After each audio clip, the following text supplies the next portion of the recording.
ఈరోజు కుంభరాశి వారికి విద్యార్థులకి ప్రాజెక్ట్ వర్క్ కంప్లీట్ చేయడంలో మీ టీచర్స్ నుంచి మీకు పూర్తి సహకారం అందుతుంది. ఉద్యోగాల్లో మీ మాటకి చాలా అందరూ కట్టుబడి ఉండాలని చెప్పొచ్చు. ప్రశంసలు దొక్కుతాయి. ఉద్యోగాల్లో స్థిరత్వం కూడా వస్తుంది. వ్యాపారస్తులకి ఇప్పటిదాకా చేసిన తప్పులు సరిదిద్దుకుంటారు. బాధ్యతగా వ్యాపారం చేస్తారు. స్త్రీలు మీలో దాగి ఉన్నటువంటి కళాత్మక నైపుణ్యం బయటకు వస్తుంది. కొత్త విద్యలు నేర్చుకోగలుగుతారు.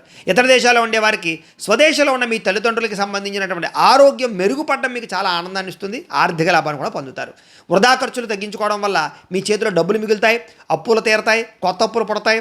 మీకు ఇష్టమైన వాళ్ళతో చేసే విహారయాత్రలు, తీర్థయాత్రలు మీకు ఆనందాన్ని కూడా కలిగిస్తాయి.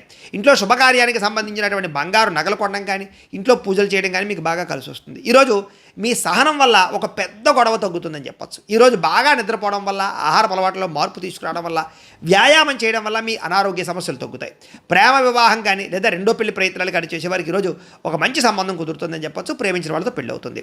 భార్యాభర్తలు ఒకరినొకరు కళ్ళతో అర్థం చేసుకుని మనసుతోటి మీ యొక్క మనసులో ఉండే బాధలు పంచుకోగలుగుతారు. అన్యోన్యత పెరుగుతుంది. ప్రేమికులు కలుసుకుంటారని చెప్పచ్చు. అలాగే ఇంటి రిపేర్లు, పెయింటింగ్లకు సంబంధించినటువంటి ఖర్చులు చేస్తారు. వాహనాల సర్వీసింగ్ చేయించుకునే అవకాశాలు ఉన్నాయి. పనిలో అతిగా శ్రమ పడకండి. స్ట్రెస్ తగ్గించుకోండి. ఆరోగ్యానికి విశ్రాంతి ఇవ్వండి. తత్వ జాగ్రత్తలు తీసుకోండి. మీకు కనుక లక్ష్మీనారాయణుడు అంటే కనుక ఇష్టమైతే కనుక ఒకసారి ఇక్కడ లైక్ చేయండి. ఆయన ఆశీస్సులు మీకు ఉంటాయి. అలాగే రేపటి రాశిఫలం మీకు కావాలంటే ఒకసారి సబ్స్క్రైబ్ చేయండి, ఫాలో అవ్వండి.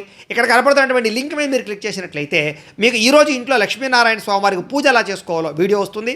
ఆ వీడియోని ఎదురుకుండా పెట్టుకుని మీ ఇంట్లో ఈరోజు లక్ష్మీనారాయణ స్వామివారికి పూజ చేసుకుంటే మీకు ఈరోజు శుభప్రదంగా ఉంటుందని తెలియజేస్తూ లైక్ చేయడం మాత్రం మర్చిపోకండి. స్వస్తి.